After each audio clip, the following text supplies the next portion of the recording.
Hello everyone, welcome to the first lecture of electromagnetic induction. So in this particular chapter, we are going to study the electromagnetic induction in detail.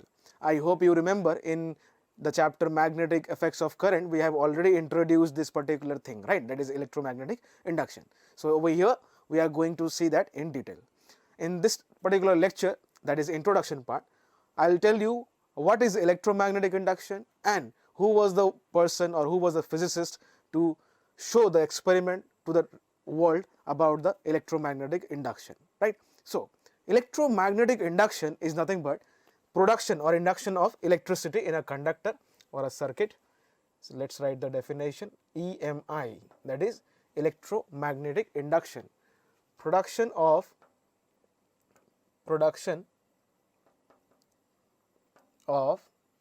current, or simply we call it electricity current, due to magnetism. What is that?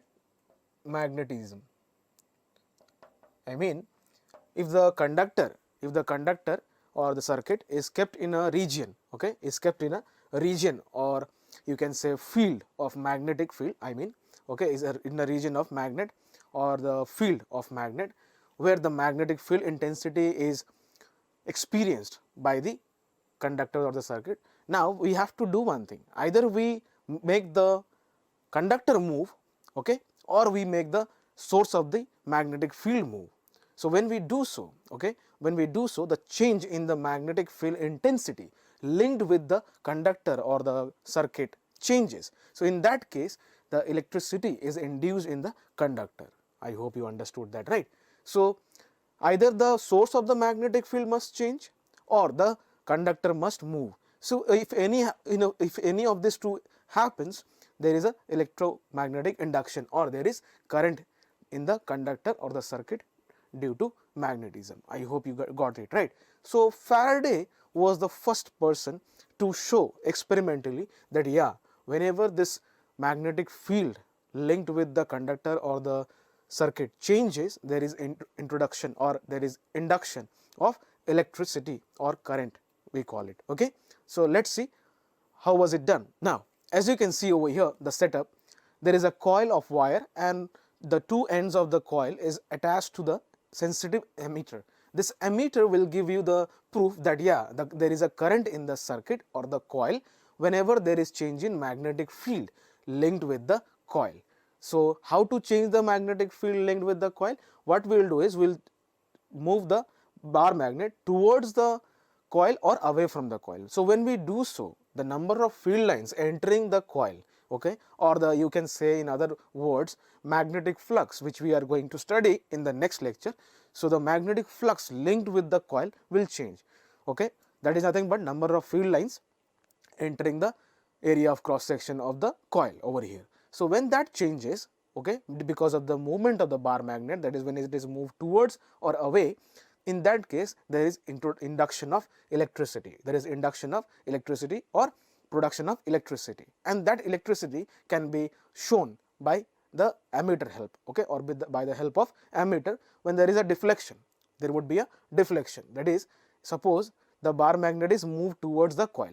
So number of field lines entering the coil is increasing because of the movement of the bar magnet towards it. So suppose the deflection is towards left, okay, and now we move away the bar magnet from the coil. So in that case, number of field lines entering the coil will decrease. So then the deflection in the ammeter would be towards right. I hope you got that, right. So that would be the direction. I mean, if the direction is suppose clockwise or anti-clockwise, then the deflection direction is also different in the ammeter.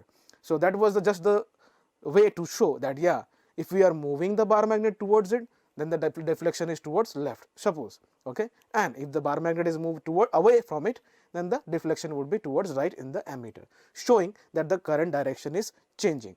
I hope you remember the direction of current also based on Lenz's law, which we are going to study in detail in this particular chapter, okay.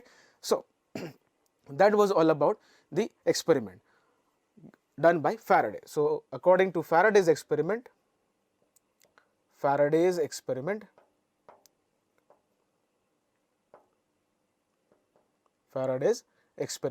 we can say that whenever the coil or the conductor which is kept in a region of magnetic field, okay, or magnetic field intensity, then if the magnetic field intensity linked with the coil or the conductor changes, then there would be induction of electricity or current in the conductor or the coil.